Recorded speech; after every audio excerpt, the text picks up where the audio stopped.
Sir. మాకు జగనన్న రావాలి. అమ్మఒడి వస్తుంది సార్. రైతు భరోసా వస్తుంది. మాకు జగనన్న రావాలి. చంద్రబాబు అన్ని ఉత్తకోట్లు చెబుతుండు. ఏం పనికిరాని మాటలన్నీ చెబుతుండు.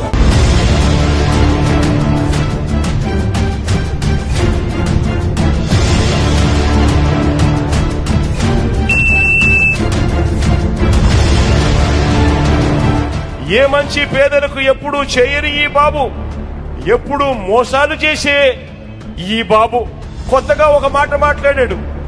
నిజంగా ఆయన మాట్లాడిన మాటలు చూసినప్పుడు నాకు నిజంగా నవ్వాల్లో ఏం చేయాలో కూడా అర్థం కాల.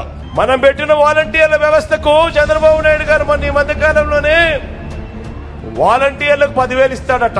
సరే పోనీ ఇట్లన్నా కనీసం జగన్ పాలన బ్రహ్మాండంగా ఉందని ఒప్పుకున్నాడు. వాటికైనా సంతోషం. జగన్ పాలన చంద్రబాబు నాయుడు గుండెల్లో రైళ్లు పరిగెత్తిస్తా ఉంది, దాన్నన్నా ఒప్పుకున్నాడు, సంతోషం.